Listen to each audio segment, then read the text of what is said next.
अस्सलामुअलैकुम, वेलकम है आप सभी का जेके बूपी इस कास्ट की इस प्रिपरेशन सीरीज़ में। मैंने आपको बोला था कि बायोडाइवर्सिटी वाला जो टॉपिक है उसको आप अच्छी तरह से रिवाइज़ कर लेना। होपफुली आप लोगों ने रिवाइज़ किया होगा, तो हम यहाँ पे लगभग 50 एमसीक्यूज़ को आपके साथ डिस्कस करेंगे। एमसीक्यूज़ में बताता जाऊँगा, आप अपने ही मन में जो है वो आंसर देखें उसको, और उसके बाद लास्ट पे आप लोग जो है वो बताना कि आपने कितने 50 में से कितने क्वेश्चंस आपने अटेम्प्ट किए। बायोडाइवर्सिटी वाला जो टॉपिक है ये काफ़ी ईज़ी है, और पहला ही ये टॉपिक आपका बायोलॉजी वाले सेक्शन से है। तो एक-एक करके हम तमाम एमसीक्यूज़ को डिस्कस करेंगे। बाकी ये जो पीडीएफ है इसको मैं टेलीग्राम ग्रुप में फॉरवर्ड कर दूँगा। आप जुड़े रहना टेलीग्राम में हमारे साथ, और उसके अलावा व्हाट्सएप ग्रुप में भी जॉइन होके रहना। वहाँ पे भी आपको सारे अपडेट जो है वो टाइम टू टाइम मिलते रहेंगे। तो एक-एक करके हम जो है वो सभी एमसीक्यूज़ को डिस्कस करने की कोशिश करेंगे। एमसीक्यूज़ को अगर मैं एक्सप्लेन करने लग जाऊँगा तो वीडियो लगभग 2-3 घंटे का हो जाएगा, इसलिए मैं डिस्कस एक्सप्लेन नहीं करूँगा, मैं जस्ट एमसीक्यूज़ बोलता जाऊँगा। आप उसका आंसर जो है वो कमेंट्स में बताते जाएँगे, देन एमसीक्यू डिस्कस करेंगे, उसके बाद आंसर बताएँगे, फिर आप लोग लास्ट पे बताएँगे कि आपका स्कोर कितना यहाँ पे रहा। और उसके अलावा आगे चल के मैं आपको पूरा का पूरा सिलेबस कवर करने की कोशिश करूँगा, खासकर बायोलॉजी वाला पोर्शन तो पूरा करवा ही लूँगा। तो आज की सीरीज़ का पहला क्वेश्चन आपकी स्क्रीन पे है, व्हाट इज़ बायोडायवर्सिटी? बायोडायवर्सिटी क्या है? ठीक, ऑप्शंस आपकी स्क्रीन पे दिख रहे हैं आपको। वैरायटी ऑफ फूड सोर्सेज़, उसके बाद variety of life form on earth, उसके बाद यहाँ पे स्टडी ऑफ इकोसिस्टम, उसके बाद स्टडी ऑफ एवोल्यूशन। तो इन 4 ऑप्शंस में आपने बोलना है कि बायोडायवर्सिटी क्या है? ठीक, 4 ऑप्शंस आपकी स्क्रीन पे। होपफुली आप लोगों ने चेकआउट किया होगा कौन-सा ऑप्शन सही है। ऐसे जो क्वेश्चंस हैं इनको अटेम्प्ट करने में आपको सिर्फ़ और सिर्फ़ 10 से 15 सेकंड लगने चाहिए। ऐसा नहीं कि आप 1-1 मिनट ऐसे टाइप के क्वेश्चंस पे यहाँ पे वेस्ट कर लोगे। तो इसका जो राइट आंसर है वो आपका यहाँ पे बी पार्ट है, दैट मीन्स कि variety of life forms on earth ठीक is called as biodiversity. Basic सा क्वेश्चन है, आप लोगों ने पढ़ा होगा। तो अगले क्वेश्चन की तरफ हम चलेंगे। अगला क्वेश्चन आपकी स्क्रीन पे है, which region is the richest in biodiversity. ठीक, रीजन ऑफ बायोडाइवर्सिटी आपने पढ़े होंगे। लेट मी रब, इसको मैं रब पहले कर देता हूँ। बायोडाइवर्सिटी के रीजन्स को आपने पढ़ा होगा। अब बायोडाइवर्सिटी के रीजन्स में से सबसे ज्यादा रिच कौन सा वाला रीजन होता है? डेजर्ट्स वाला, या तुंद्रा वाला, या ट्रॉपिकल रेन फॉरेस्ट वाला, या ग्रीन लैंड वाला, सॉरी ग्रास लैंड वाला। ठीक, तो इसमें से जो राइट आंसर आपका है that is your C part. Tropical rain forest वाला जो रीजन है वो यहाँ पे सबसे रिचेस्ट रीजन होता है बायोडाइवर्सिटी का। ठीक, अगले क्वेश्चन की तरफ हम चलेंगे। अगला क्वेश्चन आपकी स्क्रीन पे है, the term biodiversity was coined bye. ठीक, बायोडाइवर्सिटी के बारे में जब आप पढ़ लोगे, पहला ही टॉपिक आपका बायोडाइवर्सिटी वाला है। तो बायोडाइवर्सिटी जब आप पढ़ लोगे तो बायोडाइवर्सिटी जो टर्म है, ये टर्म बायोडाइवर्सिटी है, ये किस साइंटिस्ट ने दी थी? तो ऑप्शंस आपकी स्क्रीन पे है। एक है यहाँ पे आपका चार्ल्स डार्विन, उसके बाद वाल्टर रोसन, उसके बाद कैर्लस लीनियस, उसके बाद एर्नेस्ट मायर। ठीक, इनमें से आपको जो राइट आंसर है वो आपको बोलना है कि बायोडाइवर्सिटी की जो टर्म है वो किसने यहाँ पे दी थी। तो राइट आंसर आपका जो है वो यहाँ पे बी पार्ट है, Walter Rosen, that is the right answer. ठीक, इन्होंने ही जो है वो बायोडाइवर्सिटी की टर्म यहाँ पे दी थी। अब यहाँ पे कैर्लस लीनियस किस चीज़ के लिए फेमस हैं ये भी आपको पता होना चाहिए। चार्ल्स डार्विन जो कि काफ़ी बड़े फेमस हैं, ये किस चीज़ के लिए फेमस हैं? तो ये आप हमें कमेंट करके बता देना, ताकि हम देखेंगे आपकी प्रिपरेशन कहाँ तक है। अगले क्वेश्चन की तरफ हम चलेंगे।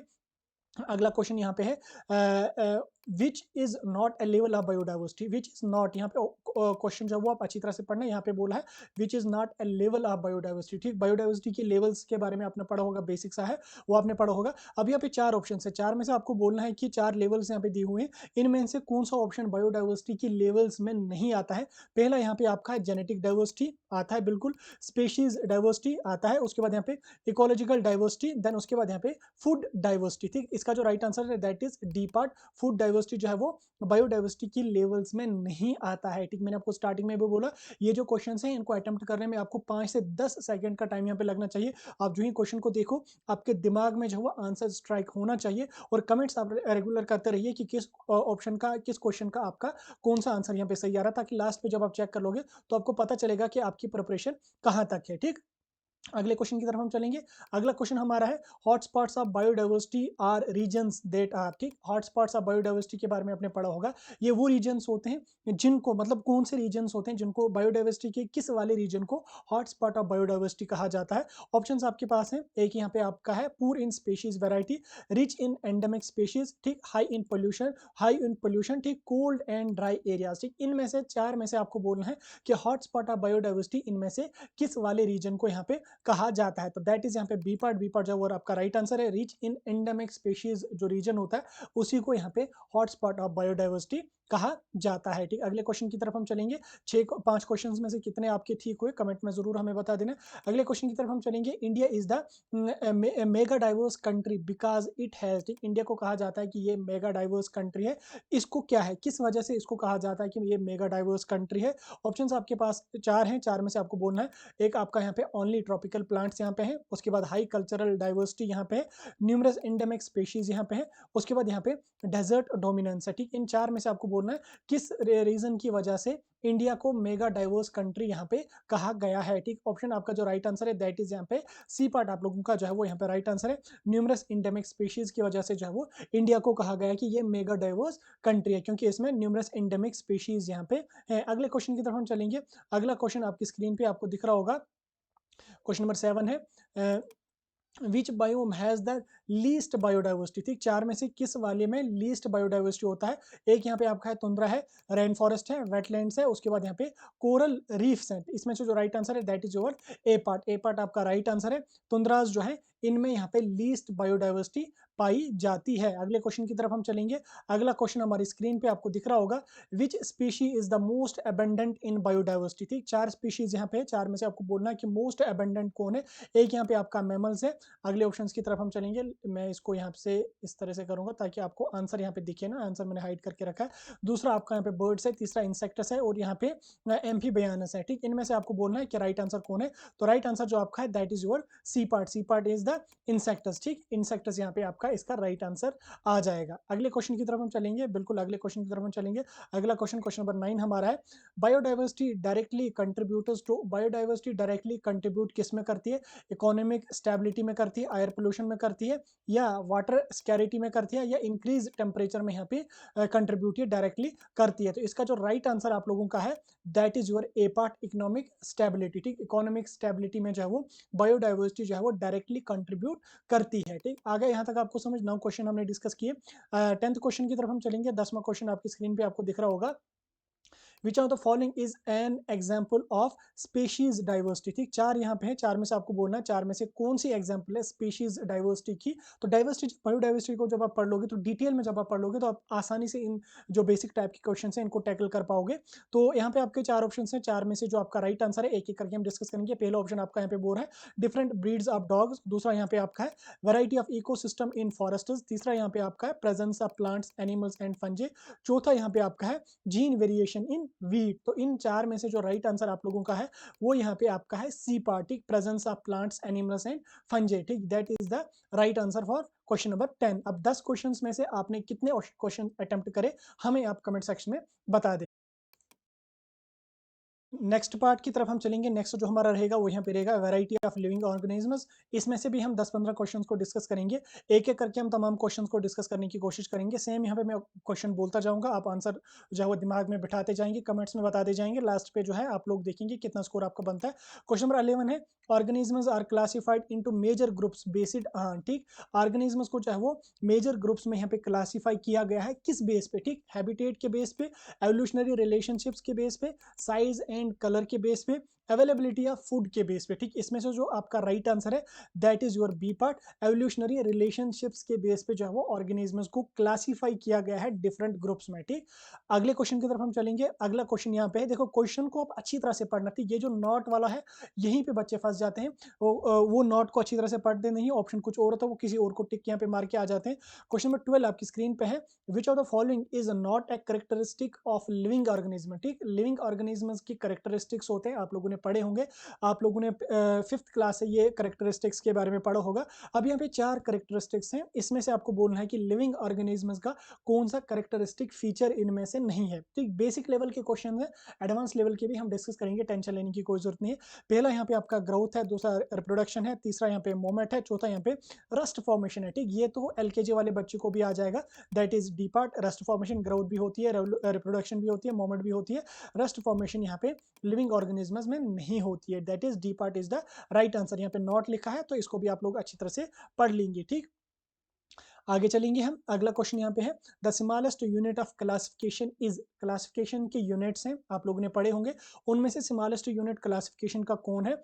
किंगडम है, फाइलम है, स्पीशी है, या फैमिली है। ठीक, इसमें से जो राइट आंसर है that is your species. Species is the smallest unit of classification. ठीक, जेके बोपी जो है वो इसी बेसिक लेवल के क्वेश्चन आपको पूछती है, तो इनको आपने बिल्कुल भी स्किप नहीं करना, अच्छी तरह से इनको पढ़ के जाना है। ठीक, MCQs के जरिए भी क्लियर होते जाएंगे, खुद भी आप NCERT से कवर कर लोगे तो अच्छी तरह से आप लोग जो है वो पूरा सिलेबस कवर कर लोगे। अगले क्वेश्चन की तरफ हम चलेंगे। अगला क्वेश्चन यहाँ पे है, what term is used for plants that grow in water, ठीक, पानी में जो पौधे होते हैं उनको किस टर्म से हम रिप्रेजेंट करते हैं, हाइड्रोफाइटस है, जीरोफाइटस है, मेसोफाइटस है या हेलोफाइटस है। आसान सा क्वेश्चन है, hydrophytes, that is your right answer. A part आपका जो है वो यहाँ पे राइट आंसर रहने वाला है, ठीक। आगे हम चलेंगे, नेक्स्ट पेज की तरफ हम चलेंगे। पीडीएफ आपको जो है वो मैं टेलीग्राम ग्रुप में दे दूंगा, टेंशन लेने की कोई जरूरत नहीं है, आप पढ़ लो, अच्छी तरह से पढ़ लो, पीडीएफ भी आपको मिल जाएंगी, पूरा का पूरा आपको मिल जाएगा, टेंशन लेने की कोई जरूरत नहीं है। अगला क्वेश्चन है, the classification of organisms into 5 kingdom were proposed by. 5 kingdom classification, 2 kingdom classification, दोनों आपने पढ़े होंगे, दोनों इंपॉर्टेंट है, दोनों से आपके क्वेश्चन बनते हैं। तो 5 किंगडम क्लासिफिकेशन किसने दी थी, ठीक, एक यहाँ पे आपका है चार्ल्स डार्विन है, कैरलस लीनियस है, रॉबर्ट विटाकर है, उसके बाद यहाँ पे एरिस्टोटल है, ठीक। इसमें से जो राइट आंसर है that is your C part, Robert Whittaker जो है वो उन्होंने 5 किंगडम क्लासिफिकेशन को दिया था। 5 किंगडम क्लासिफिकेशन उन्होंने दी थी, किस बेस पे उन्होंने 5 किंगडम क्लासिफिकेशन दी थी, हमें कमेंट्स में बताना, ठीक। जो जो क्वेश्चन मैं आपको बोल रहा हूँ कि कमेंट्स में बताना, वो जरूर बता देना ताकि हमें पता चले कि आप लोगों ने कितना पढ़ा है, ठीक। उससे आपका भी क्लियर हो जाएगा, आपको अगर पता नहीं है, किसी और ने कमेंट किया होगा, आपको वो पढ़ के इन्फॉर्मेशन मिल जाएगी, उनको भी हेल्प हो जाएगी, आपको भी हेल्प हो जाएगी, सबको हेल्प हो जाएगी। इसी तरह से हम प्रिपेयर करते जाएंगे। आगे हम चलेंगे, अगले क्वेश्चन की तरफ हम चलेंगे। अगला क्वेश्चन यहाँ पे है, prokaryotic organisms belong to which kingdom, ठीक। प्रोकैरियोटिक इन यूकेरियोट्स आपके बारे में आपने पढ़ा होगा, उनके बारे में। प्रोकैरियोट ऑर्गेनिजम्स जो है वो किस किंगडम से बिलोंग यहाँ पे करते हैं, किंगडम प्लांटी से, किंगडम फंजे से, किंगडम मोनेरा से या एनिमेलिया से, ठीक। आसान से क्वेश्चन है, आप लोगों ने पढ़े होंगे, आसानी से आप इनको आंसर दे पाओगे। तो प्रोकैरियोट्स जो है वो किंगडम मोनेरा से यहाँ पे बिलोंग करते हैं, ठीक। प्लांटी से कौन बिलोंग करता है, कमेंट्स में बताना। एनिमेलिया से कौन करता है, कमेंट्स में हमें बता देना, ठीक। अगले क्वेश्चन की तरफ हम चलेंगे। अगला क्वेश्चन है, ठीक, which group of organisms lack a nucleus, ठीक। कौन से ग्रुप ऑफ ऑर्गेनिजम्स में जो है वो न्यूक्लियस प्रेजेंट नहीं होता है, बैक्टीरिया है, फंजे है, एल्गे है और प्रोटोजोआ है, ठीक। इनमें से आपने बोलना है चार में से किस में न्यूक्लियस प्रेजेंट नहीं होता है, लैक मतलब कि नहीं है, ठीक, किस में नहीं होता है, that is your A part. Bacterias में जो है वो न्यूक्लियस प्रेजेंट नहीं होता है, ए पार्ट आप लोगों का यहाँ पे राइट आंसर रहने वाला है। क्वेश्चन राइटिंग की तरफ हम चलेंगे। Which organism are considered decomposers, ठीक। डिकम्पोजर्स किन ऑर्गेनिजम्स को कहा जाता है, वायरसेस को कहा जाता है, फंजे एंड बैक्टीरिया को कहा जाता है, मैमल्स को कहा जाता है, रेप्टाइल्स को कहा जाता है, ठीक। डिकम्पोजर्स के बारे में आपने पढ़ा होगा, ये तो फूड चेन में भी आता है, जब आप 5th क्लास से पढ़ते हैं, ये डिकम्पोजर्स, प्रोड्यूसर्स, कंज्यूमर्स, डिकम्पोजर्स, ये सब आपको पता है, इसके बारे में ज़्यादा मैं डिस्कस नहीं करूंगा, टाइम आपका नहीं लूंगा। तो किन ऑर्गेनिजम्स को कहा जाता है यहाँ पे डिकम्पोजर्स, तो वो आपका बी पार्ट है, फंजे एंड बैक्टीरिया, ठीक, इनको ही कहा जाता है डिकम्पोजर्स, ठीक। अगले क्वेश्चन की तरफ हम चलेंगे, बिल्कुल अगला क्वेश्चन यहाँ पे हमारा क्वेश्चन नंबर 19 है। विच of the following is an autotroph, ठीक। ऑटोट्रॉफ इनमें कौन है, लाइन है, मशरूम है, ग्रीन एल्गे है या वायरस है, ठीक। बेसिक सा क्वेश्चन है, आप लोगों ने पढ़ा होगा, आसानी से आप इसका आंसर दे पाएंगे। सी पार्ट आपका यहाँ पे राइट आंसर है, that is green algae. Line भी नहीं है, मशरूम भी नहीं है, वायरस भी नहीं है, C part green algae is then autotroph, ठीक। अगले क्वेश्चन की तरफ हम चलेंगे। अगला क्वेश्चन यहाँ पे आपकी स्क्रीन पे आपको दिख रहा होगा, question number 20। Animal that can live in both water and land are called, ऐसे जानवर जो पानी में भी रह सकते हैं और उसके अलावा जमीन पे भी रह सकते हैं, उनको क्या कहा जाता है, रेप्टाइल्स कहा जाता है, एम्फीबियनस कहा जाता है, आर्थ्रोपोड्स कहा जाता है, मैमल्स कहा जाता है, क्या कहा जाता है, that is your B part, amphibians उनको कहा जाता है। एम्फीबियनस ऐसे ऑर्गेनिजम्स होते हैं जो पानी में भी रहते हैं, उसके अलावा पानी के बाहर भी जिंदा रहते हैं, ठीक। क्वेश्चन नंबर 20, 20 क्वेश्चन हमने अभी तक कवर किए। 20 क्वेश्चन में से आपके कितने क्वेश्चन सही हुए, कमेंट्स में हमें जरूर बता देना, ताकि हमें भी पता चले आपने कितना पढ़ा है और आपको बाकी बच्चों का भी पता चले कि किसने कितना पढ़ा हुआ है, तो वो हमें बता देना, ठीक। आगे हम चलेंगे, क्वेश्चन नंबर 21 की तरफ हम चलेंगे। 21 हमारा है, नीड फॉर क्लासिफिकेशन, ये आपके सिलेबस में है, इससे हम 10 क्वेश्चन को कवर करेंगे। इसमें जो हमारा पहला क्वेश्चन आपकी स्क्रीन पे आपको दिख रहा होगा, तीन ही ऑप्शन यहाँ पे, ठीक है, ठीक है। The primary purpose of classification is, तो क्लासिफिकेशन के बारे में आपने पढ़ा, प्राइमरी पर्पस क्लासिफिकेशन का क्या था, ठीक। Identify all living organisms by shape, simplify the study of living organisms या ऑब्जर्व ओनली एनिमल बिहेवियर, ठीक। इन तीन में से आपको बोलना था कि प्राइमरी पर्पस क्या था क्लासिफिकेशन का, क्या प्राइमरी पर्पस था क्लासिफिकेशन का, जल्दी से कमेंट्स में हमें जरूर बता दो, कमेंट्स में हमें बता दो। तो बी पार्ट आप लोगों का जो है वो that is the right answer. B part क्या हमारा यहाँ पे है, simplify the study of living organisms, ठीक। Simplify the study of living organisms, ताकि लिविंग ऑर्गेनिज्म की जो स्टडी है उसको आसान बनाया जाए, उसी के लिए वही एक प्राइमरी पर्पज रहा था क्लासिफिकेशन का, ठीक। टू किंगडम क्लासिफिकेशन किसने दी थी, जरा कमेंट्स में हमें बता दो ताकि हमें पता चले आपने कितना पढ़ा है। आगे चलिए हम question number 22, scientific names are based on, scientific name होते हैं ऑर्गेनिजम्स के, वो किस बेस पे उनको दिए जाते हैं, लोकल नेम्स के बेस पे, कॉमन नेम्स के बेस पे, लैटिन नेम्स के बेस पे, रिलीजियस नेम्स के बेस पे, ठीक। तो इसमें से जो राइट आंसर है वो क्या है जरा बता दो जल्दी से, जल्दी से, ज्यादा टाइम नहीं लगना चाहिए, 5 से 10 सेकंड आपको इस टाइप के बेसिक टाइप के क्वेश्चंस को करने में लगना चाहिए। तो साइंटिफिक नेम जो है वो किस बेस पे दिए जाते हैं, that is your C part, C part that is Latin names के बेस पे, लैटिन नेम्स के बेस पे जो है वो साइंटिफिक नेम ऑर्गेनिजम्स को यहाँ पे दिए जाते हैं। अगले आगे हम चलेंगे क्वेश्चन नंबर 23 की तरफ हम चलेंगे। क्वेश्चन नंबर 23 है binomial nomenclature was introduced by, ठीक। बाइनोमियल नोमेनक्लेचर किसने दिया था, ठीक। नोमेनक्लेचर क्या है वो आपने केमिस्ट्री में पढ़ा होगा, बायो में भी पढ़ा होगा, टाइम इसमें मैं आपका वेस्ट नहीं करूंगा। एरिस्टोटल ने दिया था, कैरलस लीनियस ने दिया था, चार्ल्स डार्विन ने दिया था, या विटाकर ने दिया था। ये बाइनोमियल नोमेनक्लेचर जो आपका था वो दिया था यहाँ पे चार्ल्स लीनियस ने दिया था आपका बाइनोमियल नोमेनक्लेचर। आगे हम चलेंगे question number 24, what is the first part of A scientific name called, ठीक। साइंटिफिक नाम जो होता है उसका पहला पार्ट जो होता है उसको क्या कहा जाता है, स्पीशीज कहा जाता है, क्लास कहा जाता है, सॉरी क्लास कहा जाता है, जीन्स कहा जाता है, या ऑर्डर कहा जाता है। तो सी पार्ट इसका यहाँ पे जीन्स जो है वो दैट इज राइट आंसर। तो फर्स्ट पार्ट जो होता है उसको यहाँ पे जीन्स कहा जाता है, ठीक।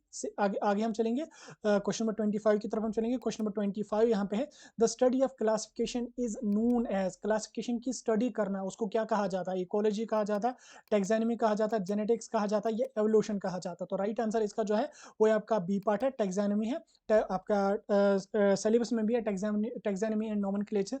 तो आसान सा, ठीक। क्लासिफिकेशन की स्टडी को टेक्सोनॉमी कहा जाता है। तो इस तरीके के जो बेसिक बेसिक क्वेश्चन है बोपी आपको इसी टाइप के क्वेश्चन पूछती है, और बायो में कास्ट में भी आपको इस टाइप के ही क्वेश्चन यहाँ पे बनते हैं। क्वेश्चन नंबर 26 की तरफ हम चलेंगे। क्वेश्चन नंबर 26 है why is Latin used for scientific names, ठीक। साइंटिफिक नेम्स में जो वो लैटिन भाषा का यूज किया जाता है, क्यों किया जाता है, ठीक। ऑप्शन है it is simple to learn, it is dead language, it has fewer words, it changes frequently. तो इसमें से जो राइट आंसर है वो आपका बी पार्ट है, it is a dead language, that is why Latin is used for scientific names, ठीक। हो गए 20, हो गए 26 क्वेश्चन। 27 क्वेश्चन की तरफ हम चलेंगे। तो क्वेश्चन नंबर 27 बिल्कुल ये आपका रहा question number 27। In homo sapiens, homo refers to, ठीक। होमोसेपियंस में दो पार्ट्स हैं, एक है आपका होमो, एक है यहाँ पे सेपियंस। इनमें से जो होमो होता है वो किसको रेफर करता है, जीन्स को रेफर करता है, स्पीशीज को रेफर करता है, फैमिली को रेफर करता है, या ऑर्डर को रेफर करता है। तो आपका जो ए पार्ट है वो यहाँ पे राइट आंसर है, दैट इज जीन्स। इसमें इससे पहले भी एक क्वेश्चन आया था कि जो नोमेनक्लेचर है उसमें पहला पार्ट किसको रेफर करता है, वो यहाँ पे जीन्स को करता है। तो सेकंड पार्ट जो है वो किसको रेफर करता है, जरा कमेंट्स में हमें बता दो, आपको भी पता चले और बाकी बच्चों को भी पता चले कि किसने कितनी तैयारी यहाँ पे की है। अगले क्वेश्चन की तरफ हम चलेंगे।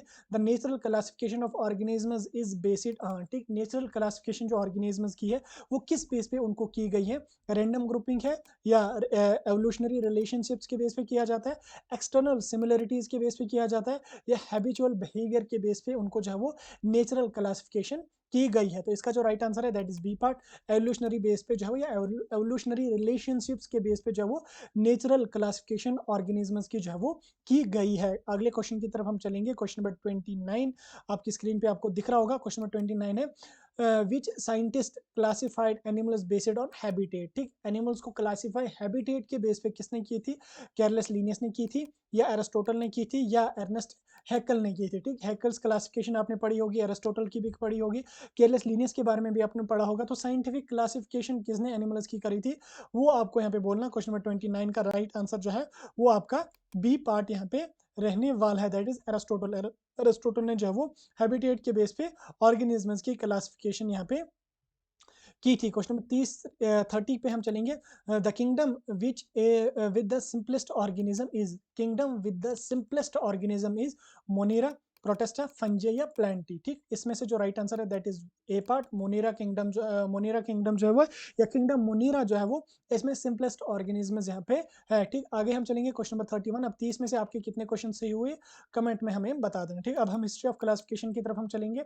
इसमें भी 10-12 क्वेश्चन को हम कवर करने की कोशिश करेंगे। तो इसमें पहला क्वेश्चन आपकी स्क्रीन पे आपको दिख रहा होगा, who is considered as a father of taxonomy, ठीक। फादर ऑफ टैक्सोनॉमी किसको कहा जाता है, चार्ल्स लीनियस को, सॉरी चार्ल्स डार्विन को, चार्ल्स लीनियस को, रॉबर्ट ब्राउन को, या मेंडल को, ठीक। मेंडल्स क्लासिफिकेशन भी आपने पढ़ी होगी, रॉबर्ट ब्राउन के बारे में भी आपने पढ़ा होगा, कैर्लस लीनियस के बारे में, चार्ल्स डार्विन के बारे में आपने पढ़ा ही पढ़ा होगा। तो फादर ऑफ टैक्सोनॉमी किसको कहा जाता है? That is B part. Carolus Linnaeus को यहाँ पे फादर ऑफ टैक्सोनॉमी कहा जाता है, ठीक। अब दूसरा question, the term taxonomy was coined bye, term taxonomy जो है वो किसने दी थी? अगस्टन ने दी थी, या कैर्लस लीनियस ने दी थी, एरिस्टोटल ने दी थी, एर्नेस्ट मायर ने दी थी? किसने यहाँ पे दी थी? दैट वाज यहाँ पे अगस्टन, ठीक। आप अगस्त याद रखना, अगस्त टैक्सोनॉमी, ठीक, आपका यहाँ पे क्लियर हो जाएगा। टैक्सोनॉमी के फादर कौन है? वो कैर्लस लीनियस है, लेकिन टैक्सोनॉमी की जो टर्म थी वो कैर्लस लीनियस ने नहीं दी थी, वो दी थी अगस्टन ने, ठीक। नाम काफी बड़ा है, तो आप अगस्त याद रख लो, तो आपको जो है वो ये क्वेश्चन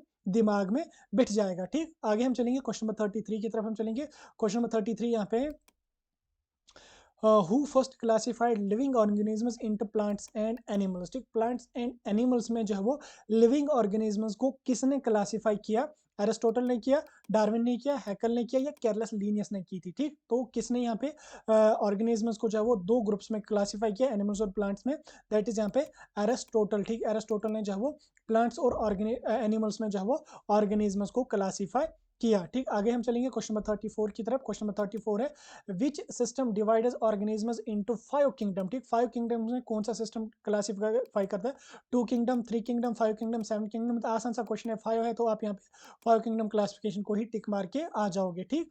बेसिक सा क्वेश्चन है, लेकिन पता होना चाहिए, ठीक। आगे हम चलेंगे, Robert Whittaker's classification include which additional group, ठीक। विटाकर की जो क्लासिफिकेशन है उसमें कौन सा ग्रुप ऐड किया गया, या कौन सा ग्रुप उसमें ऐड है, ये एडिशनल है, मतलब एक्स्ट्रा कौन सा उसमें है? प्रोटिस्टा है, एल्गे है, वर्टिब्रेट्स है, या वायरसेस है? तो इसमें जो राइट आंसर है दैट इज योर प्रोटिस्टा, ठीक। प्रोटिस्टा जो वो इन ऐड है या एडिशनल है किसमें? रॉबर्ट विटाकर की क्लासिफिकेशन में। विटाकर ने कौन सी क्लासिफिकेशन दी थी?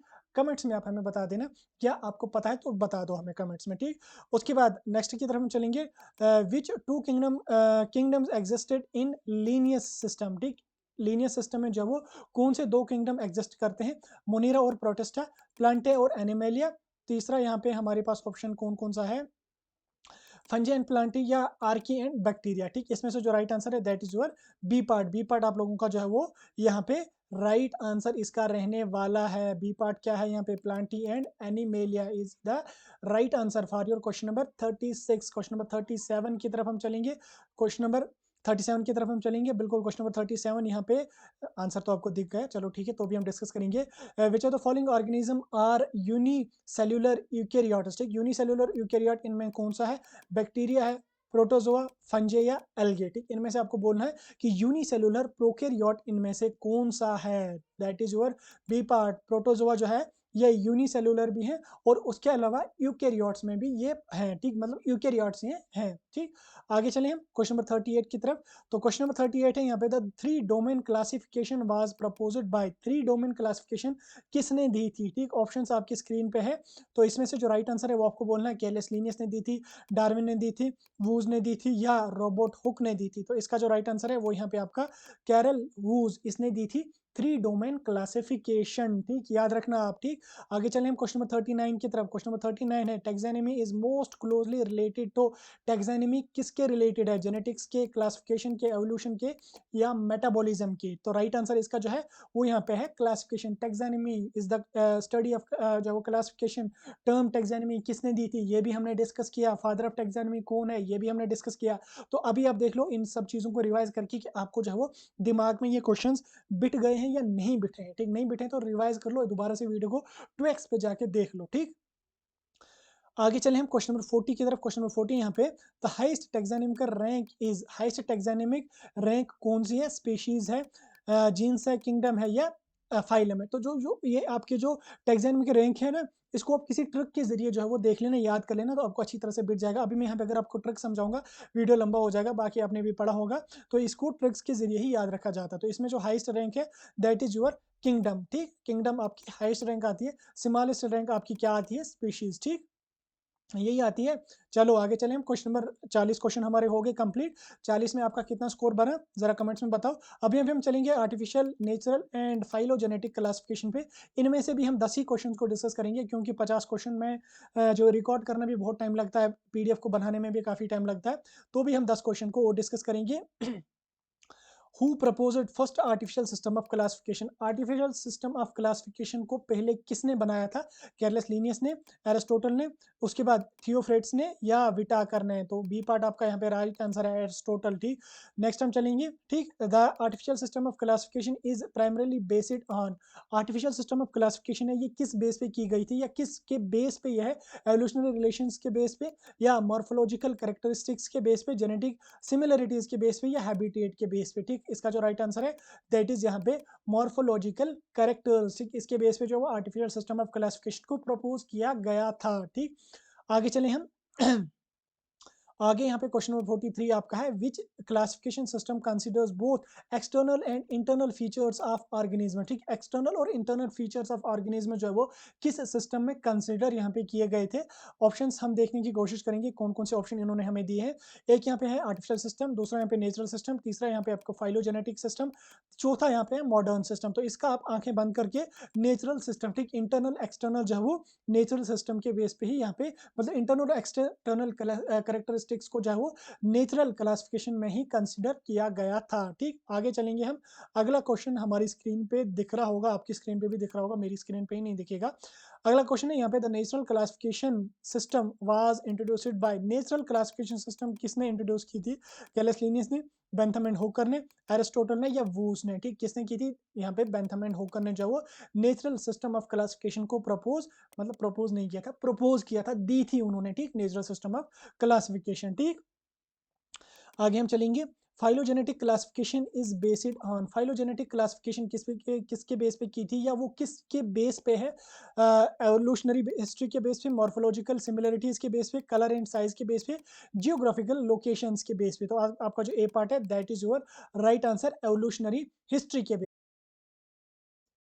45 क्वेश्चन हमारे हो गए, 5-6 क्वेश्चन और डिस्कस करेंगे, हम छोड़ेंगे नहीं, 50 क्वेश्चन बराबर करेंगे। 46 question, which system of classification reflects the evolutionary relations among organisms? ठीक, आर्टिफिशियल सिस्टम है, नेचुरल सिस्टम है, फाइलोजेनेटिक है या बाइनोमियल सिस्टम है? तो वो आपका है फाइलोजेनेटिक सिस्टम। ठीक, ये आपका राइट आंसर इसके लिए रहेगा। आगे हम चलेंगे क्वेश्चन नंबर 47 पे, who is known as the founder of phylogenetic system of classification? Phylogenetic system of classification किसने दी थी, किसने प्रपोज करी थी, किसको कहा जाता है कि फाउंडर या फादर ऑफ फाइलोजेनेटिक क्लासिफिकेशन?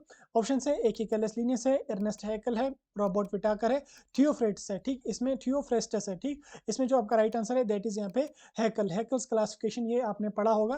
तो फाइलोजेनेटिक सिस्टम ऑफ क्लासिफिकेशन किसने दी थी? वो दी थी एर्नेस्ट हैकेल ने। तो ये जो फादर वादर है ना, इनके बारे में पढ़ना, इस टाइप के क्वेश्चन ही आपको क्लासिफिकेशन वाले क्वेश्चन टॉपिक से पूछे जाएंगे। आगे हम चलेंगे, अगले क्वेश्चन की तरफ हम चलेंगे। अगला क्वेश्चन यहाँ पे, the main drawback of artificial system of classification was that. Artificial system of classification का मेन ड्रॉबैक कौन रहा था? ठीक, 4 ऑप्शन है, 4 में से जो इग्नोर्ड एवोल्यूशनरी रिलेशनशिप्स, उन्होंने इग्नोर करी थी, उनको कंसिडर नहीं किया गया था, दैट इज वाई जो है वो मतलब यही एक मेजर ड्रॉबैक रहा है किसका? आर्टिफिशियल सिस्टम ऑफ क्लासिफिकेशन का। ठीक, आगे हम चलेंगे, अगले क्वेश्चन की तरफ हम चलेंगे। Question number 49, which classification system was used in Linnean era? ठीक, लीनियन एरा में कौन सा क्लासिफिकेशन सिस्टम को यूज किया गया था? नेचुरल सिस्टम थी, आर्टिफिशियल थी, फाइलोजेनेटिक थी या मॉलिक्यूलर थी? तो वो आपकी थी आर्टिफिशियल सिस्टम। ठीक, क्वेश्चन नंबर 50 की तरफ हम चलेंगे। Modern classification system really heavily on. ठीक, रियली हैवीली ऑन, इसमें से आपको कौन सा राइट आंसर बोलना है? जेनेटिक एंड मॉलिक्यूलर डाटा पे या colour and size of organisms पे? बाकी ऑप्शंस कहाँ गए? बाकी ऑप्शंस ये रहे, हैबिटेट के बेस पे या एक्सटर्नल अपीयरेंस के बेस पे? तो ए पार्ट इसका जो है वो आपका राइट आंसर यहाँ पे रहने वाला है, that is genetic and molecular data के बेस पे। ये थे आपके 50 क्वेश्चन बायोडाइवर्सिटी वाले टॉपिक से। कल हम दूसरे टॉपिक को डिस्कस करेंगे, उसी तरह से हम सारे टॉपिक्स को डिस्कस करते रहेंगे। पीडीएफ में टेलीग्राम में फॉरवर्ड करूंगा, वीडियो को अपने दोस्तों के साथ भी शेयर कर लेना। वीडियो कैसा लगा कमेंट करके जरूर बता देना।